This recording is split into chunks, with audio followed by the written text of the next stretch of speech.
Latest on the case against George Zimmerman. Newly released tapes are casting doubt on Zimmerman's story about the final moments before Trayvon Martin was shot and killed. ABC's Matt Gutman has been on it from the beginning and has more now from Sanford, Florida. Good morning, Matt. Hey, good morning, Robin. Those tapes and documents shed new light on why the Sanford police behind me sought to charge Zimmerman with manslaughter. Now, it didn't seem like they had a lot in the way of hard evidence, but they felt that his story simply didn't add up. And as we're getting more information and more evidence from the prosecution, a former co-worker of Zimmerman's has spoken exclusively with ABC News, saying that he was mercilessly bullied by him and is not surprised by this case. Among the newly released evidence, this interrogation tape made just 3 days after the shooting. They're going to ask me not to be eating all that. Understand that, right? On the tape, the lead homicide investigator asks Zimmerman whether he really was afraid of 17-year-old Trayvon Martin. How come you didn't leave if you were scared of, it's, like I said, and I wouldn't want to be in your shoes. Although 1 day later, Zimmerman would pass a deception test. During the interrogation, you can hear Serino and another officer confronting Zimmerman about inconsistencies in his story. I didn't run after it, no. I walked to find the street name. Once again, something else I got to try to explain away.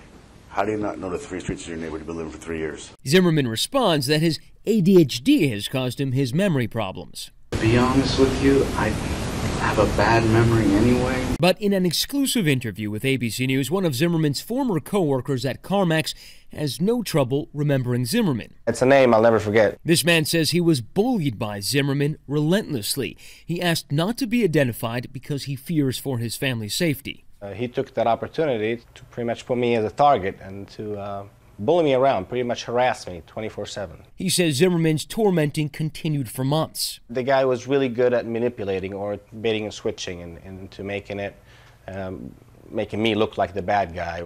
He knew if I got with him in a physical fight, they would be on his side, and he was sure about that. Eventually, after the co-worker filed this complaint with his bosses, he says the harassment stopped. When he was confronted with management, he was so convincing to the point that I doubted my own self. Now, Zimmerman was let go from CarMax a couple of months later on an unrelated matter.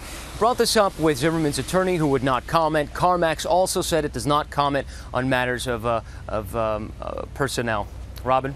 Matt, Zimmerman remains in jail right now. What is next for him?